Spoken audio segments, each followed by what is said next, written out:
আজকে আমরা লাঞ্চের জন্য যেই রেস্টুরেন্টটিতে এসেছি সেটি একটি ভিয়েতনামি রেস্টুরেন্ট।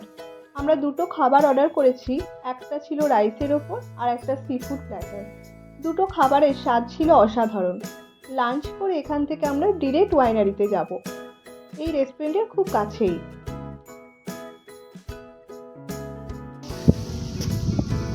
ওকে, আমরা চলে এসেছি প্যাসেল স্টেটে। এখানে ওয়াইন তৈরি হয়, ওয়াইন এখানে বানানো হয়। আমরা পুরো দেখবো প্রসেসটা, এখানে কোথায় কিভাবে ওয়াইনটা তৈরি হচ্ছে আর আপনাদেরকেও দেখাবো। চলুন দেখি। এবং আপনি এখানে ওয়াইন টেস্টও করতে পারবেন। এখানে এসে যেটা জানতে পারলাম যে এখানে দু ধরনের টিকিট পাওয়া যায়, একটা ওয়াইন প্রসেসিং আর গাইড ট্যুর, যেটা অনেক আগে থেকে টিকিট বুক করতে হয় এবং এটার প্রাইস ছিল $150 পার পারসন। আর একটা ওয়াইন টেস্টিং, যার প্রাইস ছিল $10 পার পারসন। আমাদের টিকিট আগে থেকেই কাটা ছিল। এখানে আমাদের একটু বুঝতে ভুল হয়েছে।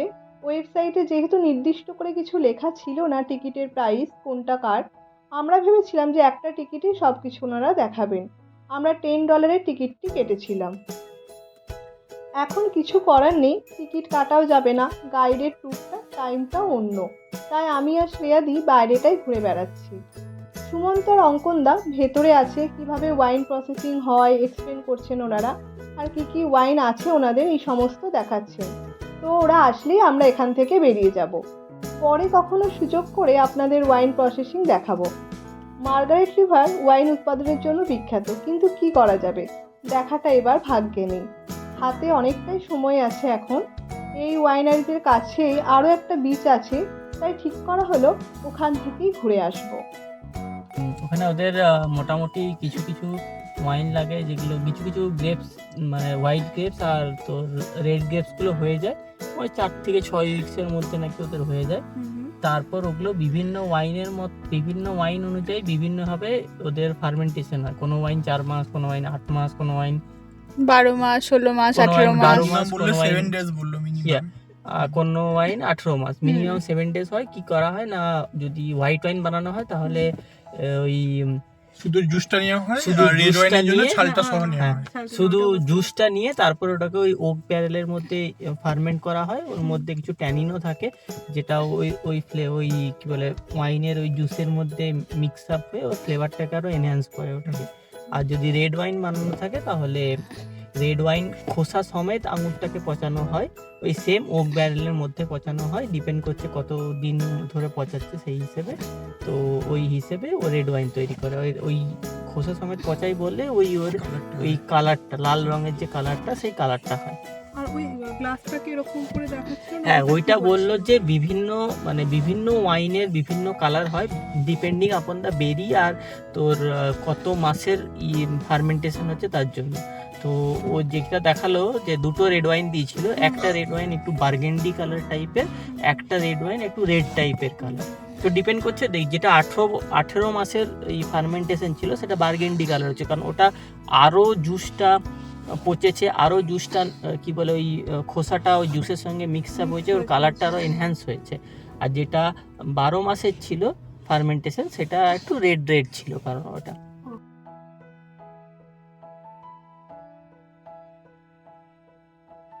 আমরা এখন চলে এসেছি। এই বীচটির নাম হলো মাউথ ভিউ পয়েন্ট।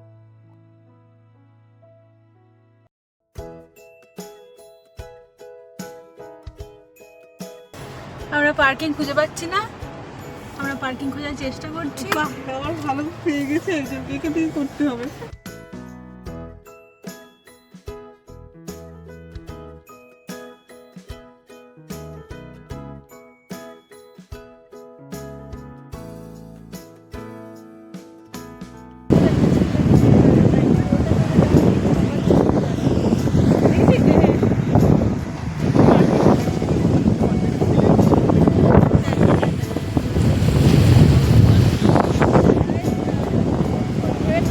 বাবা,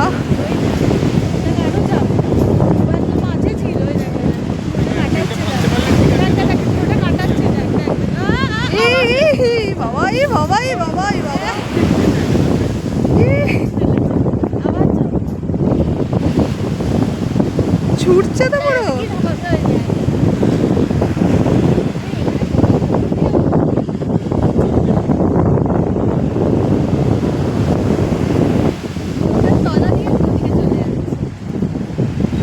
খুব সুন্দর বীজটা। এখানে প্রচুর বড় বড় পাথর আছে, আর এই পাথরগুলো লক্ষ বছর ধরে সমুদ্রের ঢেউয়ে ঘষা খেয়ে এভাবেই তৈরি হয়েছে।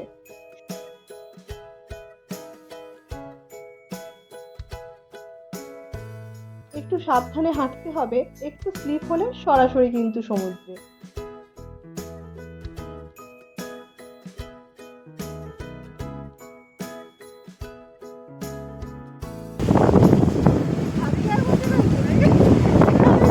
এখানে সিংহ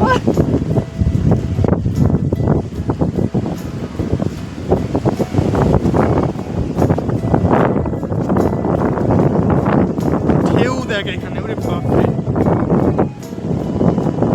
এই দিল বিশাল ঢেউ এখানে।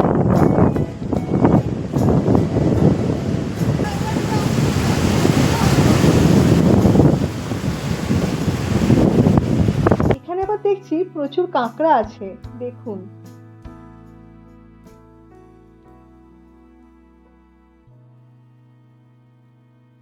চলুন আপনাদের কয়েকটি কথা বলি এই অস্ট্রেলিয়া সম্পর্কে।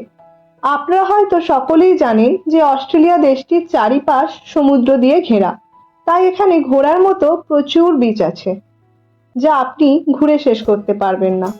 বলা হয় যে অস্ট্রেলিয়াতে এত বিচ আছে যা আপনি প্রতিদিন একটি করে বিচ ঘুরলেও 27 বছর লেগে যাবে।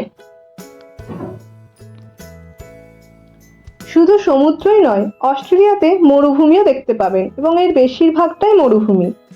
আবার অস্ট্রেলিয়াকে ক্যাঙ্গারুর দেশও বলা হয়। ক্যাঙ্গারু এদের জাতীয় পশু। বলা হয় মানুষের থেকে ক্যাঙ্গারুর সংখ্যা এখানে অনেক বেশি। ভাবুন একবার। আপনারা যদি ক্যাঙ্গারু দেখতে চান তাহলে জানাবেন, এখানে প্রচুর জায়গা আছে যেখানে ক্যাঙ্গারু আছে। অস্ট্রেলিয়াতে রটনেস বলে একটি দ্বীপ আছে, যেখানে কোয়াকা বা কোয়ালা নামে একটি প্রাণী দেখতে পাওয়া যায়, যেটা দেখতে অনেকটা ইঁদুরের মতো। এর নাম জায়েন্ট র্যাটও বলা হয়। তো এই র্যাটের নাম থেকেই এই দ্বীপটির নাম করা হয় রটনেস। আমরা গিয়ে দেখেছিলাম, দারুণ একটা দ্বীপ। আপনারা যদি দেখতে চান কমেন্ট করে অবশ্যই জানান। সেটাই, এখানের এটা পুরোটাই রটনেস। হ্যাঁ, পুরোটাই রটনেস। রটনেস আর এখানে আমি এমন কোনো মানে ডিফারেন্স করতে পারছি না। হ্যাঁ, পুরো ল্যান্ডস্কেপটাই অ্যাকচুয়ালি রটনেসের মতো। আর রোদটাও আর হাওয়াটা মানে আরেকটু বেশি ছিল। রটনেসটা হাটে যেন সহ্য করে, হ্যাঁ, সহ্য করা যাচ্ছিল না। এটা হ্যাঁ, ঠিক আছে।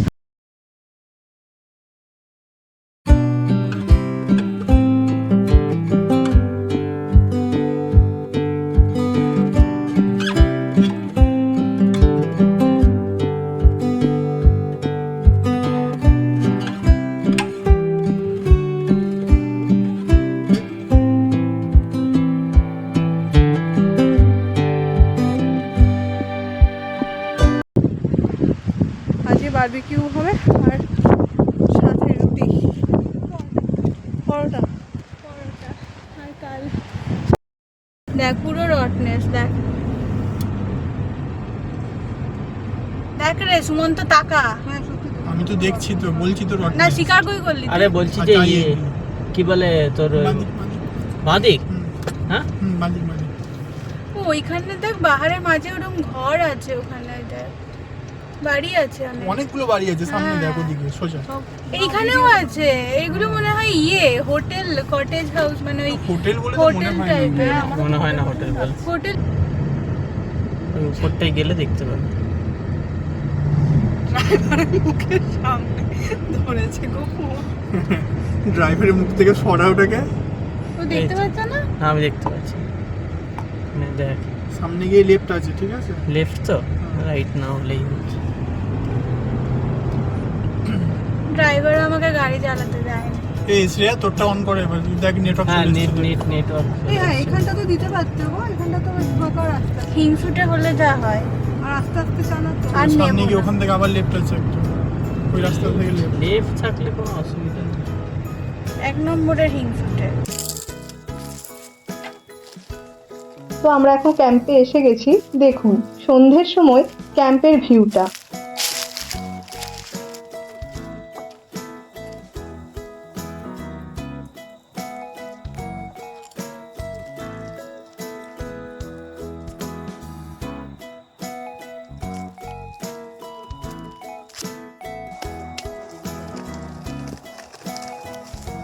আমরা এখানে বারবিকিউ করছি গাছের নিচে। এটাই আজকের ডিনার, রুটি আর চিকেন। এই সবাই কিছু কিছু করে নিয়ে চলে আসবে। আজ অনেকগুলো জায়গা ঘুরলাম এবং প্রত্যেকটি জায়গায় খুব ভালো লেগেছে। আপনাদেরও কেমন লেগেছে প্রত্যেকটি জায়গা অবশ্যই জানাবেন। চলুন তবে আজকে ভিডিওটা এখানেই শেষ করি। শুভরাত্রি, সকলে ভালো থাকবেন।